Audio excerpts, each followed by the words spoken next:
பர்திமேயு சுவிசேஷ ஊழியங்கள் வழங்கும் நற்செய்தி நேரம்.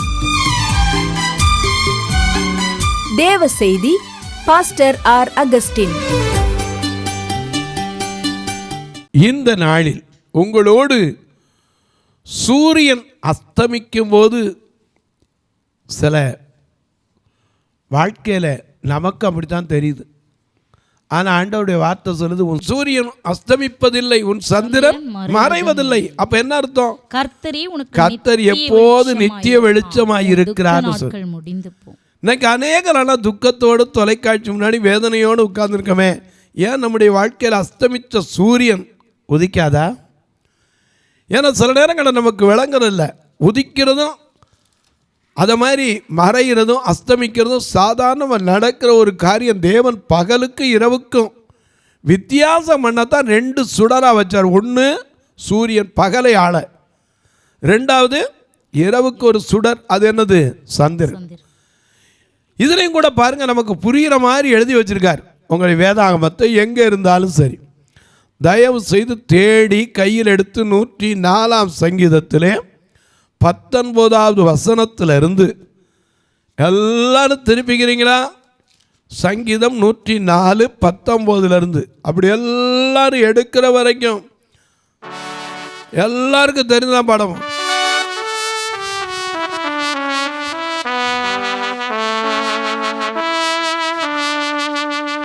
அல்லேலூயா. பகலில் மிக ஸ்தம்பமாயிருந்து இதமெல்லக்கின் ஸ்தம்பமாயிருந்து பகலில் மிக ஸ்தம்பமாயிருந்து இதமெல்லக்கின் ஸ்தம்பமாயிருந்து ரட்சகனாக இருந்து ரட்சகனாக இருந்து பரனே பகலகாதி பகலகாதி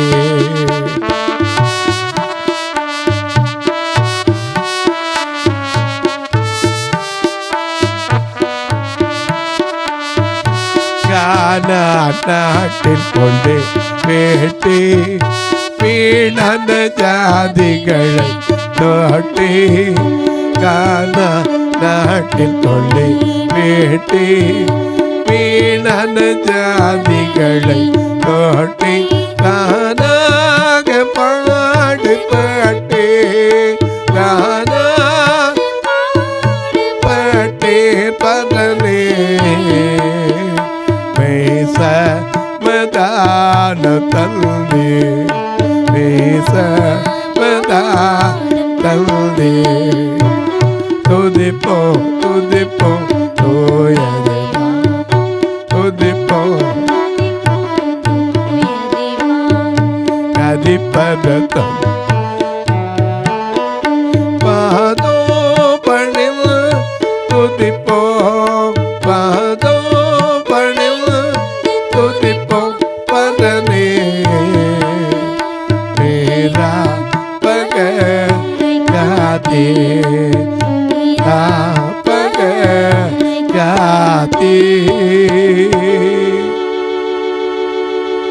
பகல்ல மேகஸ்தம்பம், இரவில் அக்கினி ஸ்தம்பமாக இருந்தார் இஸ்ரவேல் மக்களுக்கு. அதனாலதான் செங்கடல்ல போகும்போது வழி தெரிஞ்சு.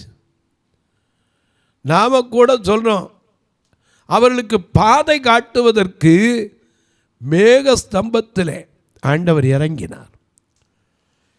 சில வேளைகளில் சூரியன் அஸ்தமிக்கிறது எதுக்கு, உதிக்கிறது எதுக்கு? இங்கே சங்கீதக்காரன் எழுதியிருக்கான். அதையும் பார்க்கலாமா? 104ஆம் சங்கீதத்தில் 19ஆம் வசனத்தை வாசிங்க பார்க்கலாம். சந்திரனை கால குறிப்புகளுக்காக படைத்தான். இன்னைக்கு அதுதானே உண்மை. சந்திரனை என்ன செய்யறாங்க? சந்திரன் இந்த இடத்துல இருக்கு, அந்த இடத்துல இருக்குன்னு ஜோசியக்காரன் சொல்றான். பார்த்தீங்களா? கால குறிப்புகளுக்காக படைத்தார். சூரியன் தன் அஸ்தமனத்தை அறியும். சூரியன் தன்னுடைய அஸ்தமனத்தை அறியும். நீர் இருளை கட்டளையிடுகிறீர். ஏன்னா அந்த சூரியன் அஸ்தமிக்கும் போதுதான் இருள் வருகிறது. ராக்காலமாகும். ராக்காலம் ஆகிறது. அதுக்கு அடையாளம் தான் சூரியன் அஸ்தமிக்கிறது, இருள் வர்றது, அப்புறம் ராக்காலம் வந்துடுது. அதிலே அதனால தான் அந்த காலத்துலாம் பாடணும். ராக்காலம் மீட்பர்கள் தம்மந்தை காத்தன கதாவின் தூத ஏதங்க வீழ்ந்தோதி கண்டன அப்பர்களச்சம் கொள்ளவும் வீழ்ந்தோத தீகிடு எதோருக்கும் சந்தோஷம் செய்தி ஒரு. இது கேரளா வாழ்ந்த மாதிரி இருக்கு. அப்படித்தான்.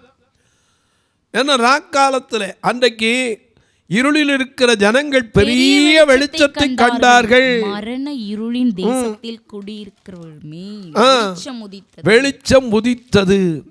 வெளிச்சம் உதிக்கும் போது பயமெல்லாம் மாறி போயிரு. ஆனால் இருள் வருகிறது. எதுக்கு? சூரியன் அஸ்தமிக்குது, உடனே அந்த இருளு கட்டளையிட்டார், அது வருகிறது, ராக்காலம் ஆகிறது. அப்படி ஆன உடனே அதிலே சகல காட்டு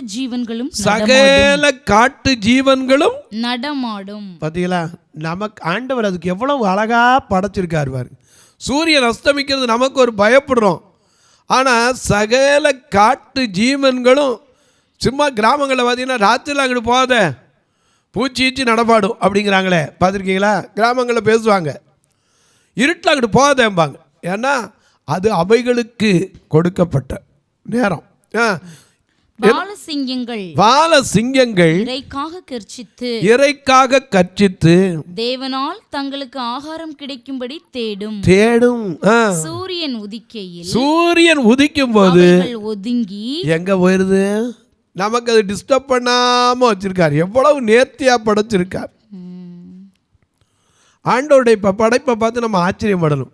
வெயில் வந்த உடனே அவைகள் எல்லாம் ஒதுங்கி தன் தாவரத்தில் படுத்துக் கொள்ளுகிறது. அப்பொழுது மனுஷன் சாயங்காலம் மட்டும் தன் வேலைக்கும் திருப்பி அதே மாதிரி ராத்திரி வர வரைக்கும் அங்க என்ன செய்யணும்?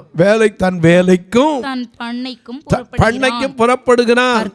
கர்த்தாவே உமது கிரியைகள் எவ்வளவு திரளாய் இருக்கிறது, அவைகளை எல்லாம் ஞானமாய் படைத்தீ. ஆமா, பூமி உம்முடைய பொருட்களினால் நிறைந்திருக்கிறது. என கண்பானே, வானத்தை ஞானமாய் படைத்தவரை துதியுங்கள், அவர் கிருபை என்றும். ஆமா, அவர் கிருபை. வானத்தை ஞானமா படைச்சார். இரவும் பகலும் வித்தியாசம் தெரியணும். ஏன்னா அந்த வித்தியாசம் என்ன? இரவு வந்தா விலங்குகள்லாம் பூச்சியெல்லாம் நடமாடும். மனுஷன் என்ன செய்வான்? நித்திரை இளைப்பாருவான். சூரியன் உதிச்சோடனே மனுஷர்கள் நடமாட ஆரம்பிச்சிருவாங்க. அங்கே டிராஃபிக் என்ன ஆயிரும்? கிளியர் ஆயிரும். மற்ற நடமாடினதெல்லாம் போய் என்ன செய்யும்? போய் படுத்துக்கும். எனக்கு அன்பான ஏற்ற காலத்தில் ஆகாரம் கொடுப்பார் என்று சமுத்திரத்தில் இருக்கிற மச்சங்கள், அதே 27ஆம் வசனத்தை பாருங்க, மிக அழகா நமக்கு எழுதி வைத்திருக்கிறார். ஏற்ற வேளையிலே ஆகாரத்தை தருவீர் என்று அவைகள் எல்லாம் உம்மை நோக்கி காத்திருக்கும். நீர் கொடுக்க அவைகள் வாங்கிக் கொள்ளும். நீர் உம்முடைய கையை திறக்க அவைகள் நன்மையால் திருப்தியாகும். நீர் உமது முகத்தை மறைக்க திகைக்கும். அப்ப நமக்கு சில நேரத்தில் தேவனுடைய முகம் மறைக்கப்பட்ட போது இயேசு தன் பிதாவின் முகத்தை நோக்கி கதறினார், என் தேவனே, என் தேவனை ஏன் என்னை கைவிட்டீர். நமக்கு சில நேரம் அஸ்தமித்தது போல தெரியுது. ஆனால் ஆண்டவர் கொடுத்திருக்கார், இதுவரைக்கும் உனக்கு அப்படி இருந்திருக்கலாம், இந்த நாளில் இருந்து இனி உன் சூரியன் அஸ்தமிப்பதில்லை, உன் சந்திரன் மறைவதில்லை. கர்த்தரே உனக்கு என்ன செய்வார்? நித்திய வெளிச்சமாய் இருப்பார். உன் துக்க நாட்கள் முடிந்து போகும். நீதியின் சூரியன். எனக்கு அன்பானவர்களே, யோசுவா காலத்தில் யுத்தத்துக்காக சூரியனை நிப்பாட்டது நீங்கள் மறக்கக்கூடாது. ஏன்னா சாயந்தரம் ஆச்சு, இனிமேல் யுத்தம் பண்ண முடியாது. சூரியனே ஆயிலோன் மேல் தரித்து நின்றுனா அப்படியே நின்றுச்சு. எனக்கு அன்பானவர்களே, தானியேலுடைய வாழ்க்கையில் சூரியன் அஸ்தமித்த போது என்ன நடந்தது? ஏன்னா அவன் தினந்தோறும் ஜெபம் பண்ணுவான். தானியேலை குற்றப்படுத்த எவ்வளவோ வழி தேடினாங்க. எப்படியாவது அவனை குற்றப்படுத்திடணும். ஆனால் அவனை குற்றப்படுத்த ஒரு முகாந்திரம் கூட கிடைக்கல. ஆனால் அவன் என்ன செய்தான்? ஒரே ஒரு காரியத்தில் தான் அவனை குற்றப்படுத்த முடிஞ்சு. அவன் தேவனை நோக்கி ஜெபிக்கிற தவிர வேறு ஒரு குற்றமும் அவன்கிட்ட என்ன இல்லை. ஆகையினால உடனே பார்க்காதவங்க ஜனங்கள், ஐயா நம்முடைய நாட்டு சட்டப்படி ராஜாவை தான் என்ன செய்யணும்? சேவிக்கணும். ஆனால் இந்த தானியேல் என்ன செய்கிறாங்க? ராஜாவை தவிர வேற தேவனை என்ன செய்கிறான்? சேவிக்கிறான். அப்படி சேவிச்சா அவர்கள் என்ன செய்யப்பட வேண்டும்? சிங்க கவியில் போடப்பட வேண்டும் என்பது ஒரு பிரமாணம். இந்த பிரமாணம் மாற்றக்கூடாது. ஆகையினால மேதியரும் பெர்சியரும் ராஜாவிடத்தில் ஐயா அந்த தானியேல் ஜெபிக்கிறான்னு சொல்லி ஜெபத்தினாலே அவனுக்கு பிரச்சனை வந்தது. ஆனால் அவன் விடலை. எல்லாம் என்ன செஞ்சிட்டாங்க? ஒரு பத்திரம் எழுதி கையெழுத்து போட்டாச்சு. என்ன பத்திரம்? தானியேலின் புஸ்தகம் 6ஆம் அதிகாரம் 7ஆம் வசனத்திலிருந்து எவனாகிலும் 30 நாள் வரையில் ராஜாவாகிய உம்மை தவிர எந்த தேவனையானாலும் மனுஷனையானாலும் யாதொரு காரியத்தை குறித்து விண்ணப்பம் பண்ணினார் சிங்கங்களின் கெபியிலே போடப்பட ராஜா கட்டளை பிறப்பித்து உறுதியான தாக்கீது செய்ய வேண்டும் என்று ராஜ்யத்தினுடைய எல்லா பிரதானிகளும் தேசாதிபதிகளும் பிரபுக்களும் மந்திரிமார்களும் தலைவர்களும் ஆலோசனை பண்ணி கொண்டிருக்கிறார்கள். ஆதலால் இப்போதும் ராஜாவே, மேதியருக்கும் பெர்சியருக்கும் இருக்கிற மாறாத பிரமாணத்தின்படியே தாக்கீது மாற்றப்படாதபடி நீர் அதை கட்டளையிட்டு கையெழுத்து வைக்க வேண்டும் என்றார்கள். உடனே அந்த பத்திரத்துக்கு கையெழுத்து வச்சாரு. யாரு? ராஜா. ஆனா தானியேலின் காரியம் தரியு காலத்துல எப்படி இருந்துச்சு? ஜெயமாயிரு. அவ்வளவுதான். நாம பாடுறோம்ல, ஒரு மணி நேரம் விழித்திருந்து ஜெபிக்க கூடாது. ஆவி உற்சாகம் உள்ளது தான், ஆவி உற்சாகம் உள்ளது தான், தாமிசமோ பலவி ஆனது, தாமிசமோ. ஒரு மணி நேரம் விழித்திருந்து ஜெபிக்க கூடாதா.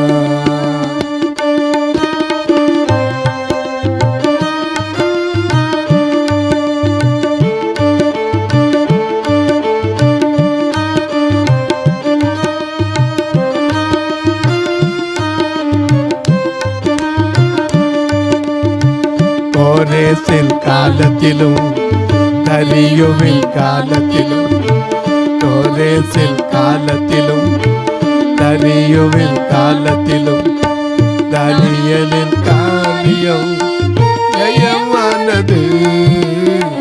கோரேசின் காலத்திலும் தரியுவின் காலத்திலும் தானியேலின் காரியம் ஜெயமானது.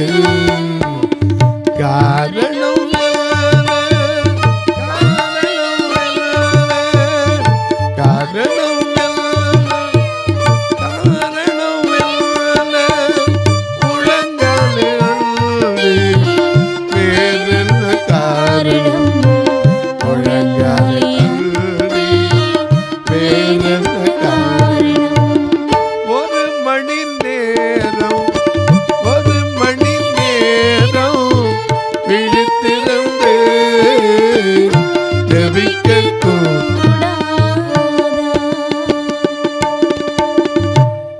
கண்பார்ல பத்திரத்தில் கையெழுத்திடணும்னா இட்டாச்சா. அப்பவும் என்ன செய்யலை?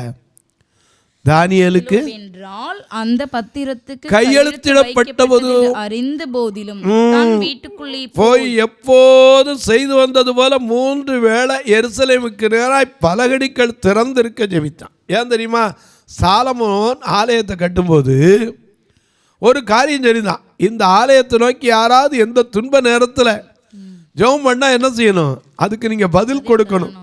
2 நாளாகமத்தில் அங்கே சாலமோன் நம்ம எழுதினதை பார்க்கிறோம்.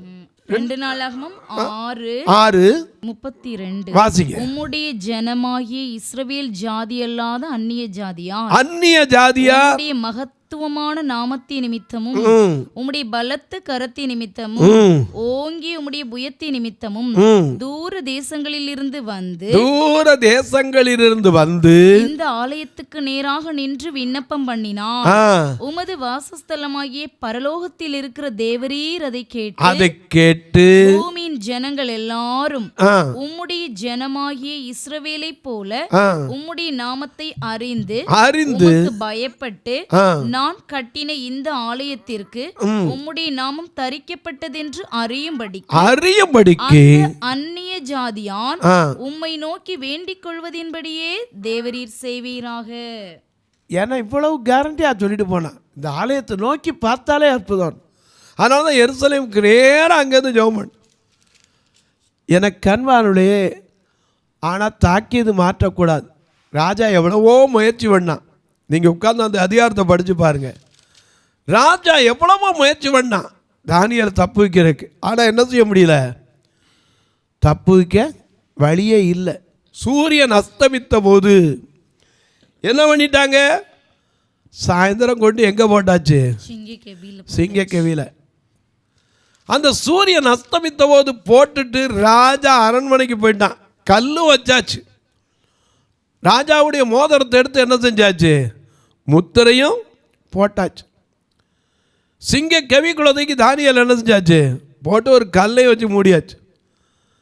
இவன் அங்கே போய் உட்கார்ந்துருக்கான். ஆனால் இவனுக்கு அரண்மனையில் என்ன இல்லை?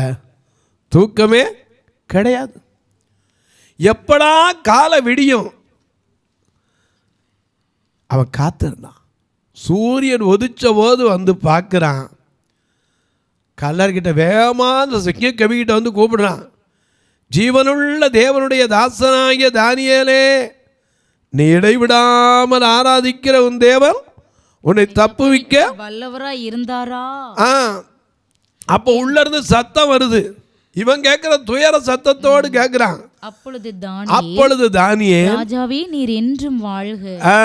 சிங்கங்கள் என்னை சேதப்படுத்தாதபடிக்கு தேவன் தம்முடைய தூதனை அனுப்பி அவைகளின் வாயை கட்டி போட்டார். அதேனென்றால் அவருக்கு முன்பாக நான் குற்றமற்றவனாய், தேவனுக்கு முன்பாக நீ குற்றமற்றவனாய் இருந்தால் இல்லையா, சிங்கக்கெபியோ சுடைந்தெடுப்போ அவர் என்னை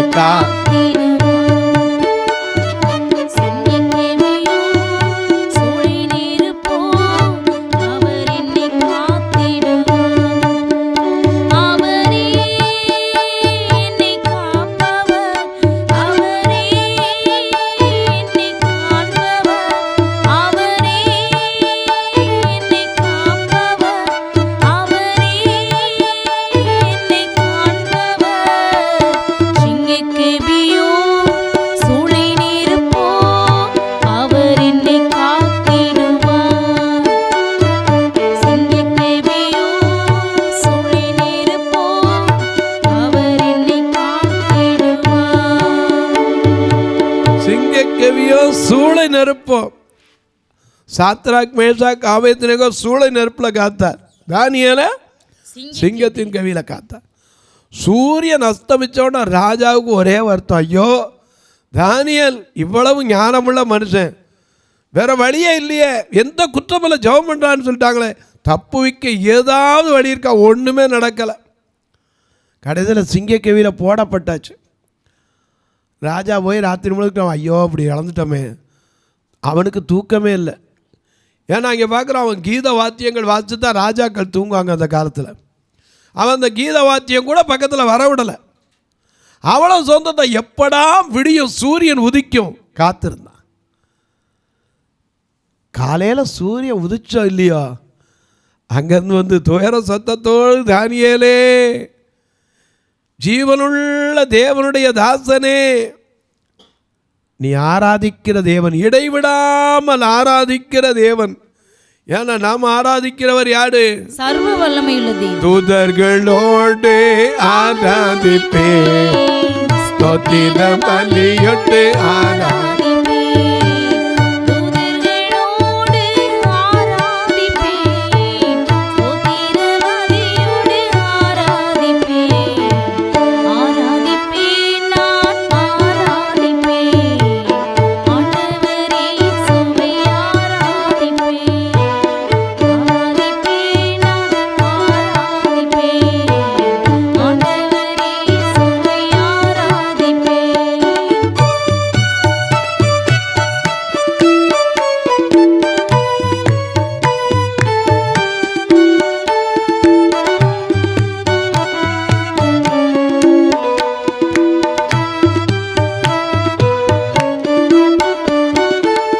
பரிசுத்த உள்ளத்தோடு ஆராதிப்பே, பணிந்து குனிந்து ஆராதிப்பே, பரிசுத்த உள்ளத்தோடு ஆராதிப்பே, பணிந்து குனிந்து ஆராதிப்பே.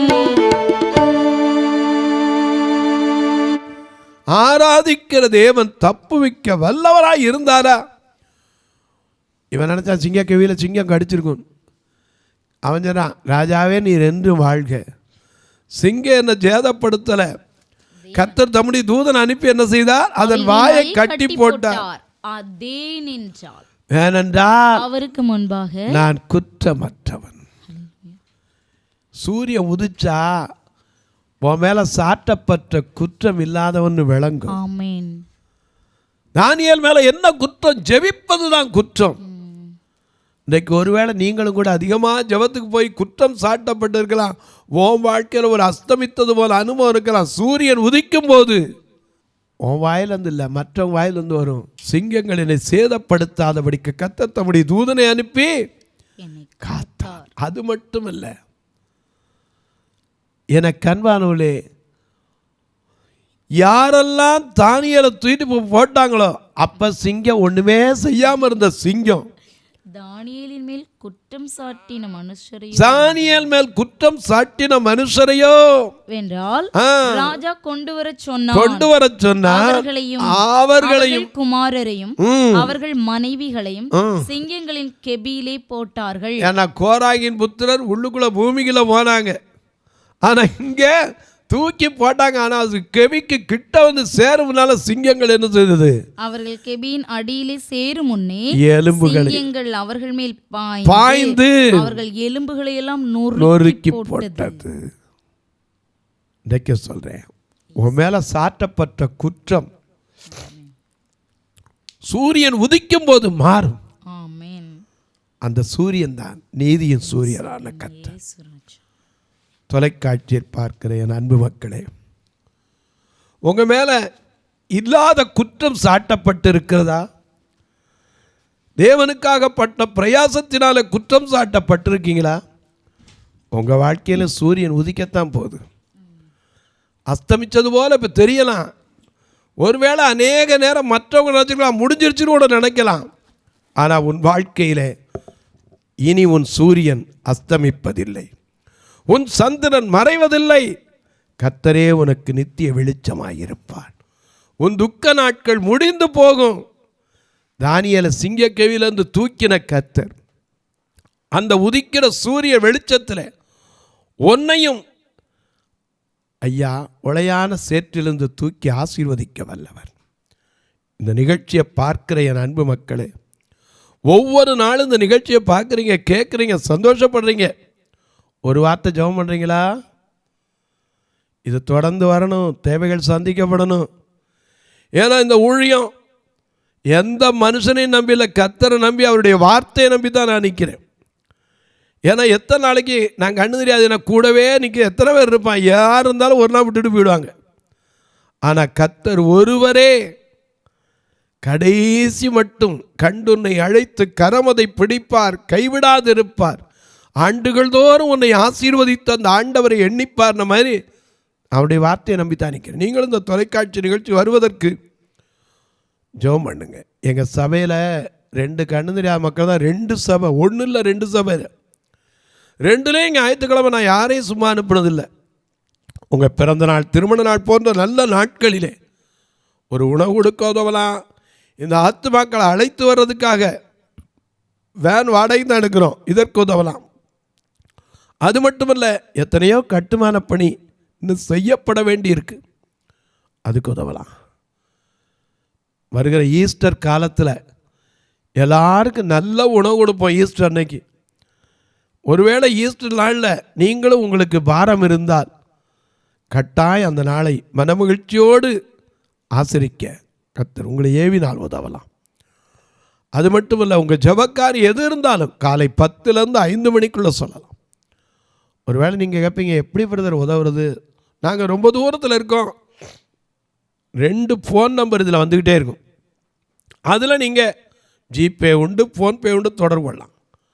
ஒருவேளை நான் அக்கௌண்ட் மெயின்டைன் பண்ணுறது பிரதர், அதுக்கு வழி இருக்கா? தாராளமாக 8438852500 இந்த நம்பர் அடித்து பாருங்கள், தெரியும். உங்களுக்கு அதற்கான பில் வேணும்னு சொன்னீங்கன்னா உங்கள் ஃபேன் நம்பரும் அதில் அனுப்பிட்டு எனக்கு சொல்லணும். சொன்னால் உங்களுக்கு அதற்கான காரியம் செய்யப்படும். நானும் உங்களுக்காக இப்போ ஜெபிக்க போகிறேன். எல்லாம் ஒருமனப்பட்ட ஆவியோடு. அன்பின் தெய்வமே, சூரியன் அஸ்தமித்த போது நடக்கிற அநேக காரியங்கள், சூரியன் உதிக்கும் போது வருகிற ஆசீர்வாதங்கள் என்னென்ன என்று இந்த வேதத்திலிருந்து அறிந்து கொள்ளும்படி எங்களுக்கு கொடுத்தீர் சுவாமி. இனி உன் சூரியன் அஸ்தமிப்பதில்லை என்றீரே, உன் சந்திரன் மறைவதில்லை என்றீரே. நித்திய வெளிச்சமான தேவன், நீதியின் சூரியன் ஒவ்வொருவரையும் ஆசீர்வதியும். அவருடைய குடும்பங்களை ஆசீர்வதியும், அவருடைய தொழிலை ஆசீர்வதியும், சரீர சுகபலத்தை ஆசீர்வதியும். பிறந்த நாள், திருமண நாளை நினைவு கூறுகிறவர்களுக்காய் ஜெபிக்கிறேன். தேர்வு எழுதுகிற அன்பு பிள்ளைகளுக்காய் ஜெபிக்கிறேன். நல்ல ஞானத்தை கொடுங்க. சுகவீனம், பலவீனத்தில் இருப்போர், சோர்ந்து போயிருப்போர், அநேகருடைய வாழ்க்கையில் அஸ்தமித்தது போல நினைக்கிற அனுபவங்கள் மாறட்டும் சுவாமி. ஒவ்வொருவருடைய கண்ணீர் துடைக்கப்படட்டும், கவலைகள் மாறட்டும், வியாதி படுக்கையில் இருப்போர் விடுதலை பெறட்டும். வானத்திற்கும் பூமிக்கும் சகல அதிகாரம் கொண்ட இயேசு கிறிஸ்துவின் ஈடு இணையற்ற வல்லமையான நாமத்தில் ஜெபிக்கிற நல்ல பிதாவே, ஆமென், ஆமென். சபை ஆராதனை ஞாயிறு காலை 10 மணி முதல் 12 மணி வரை.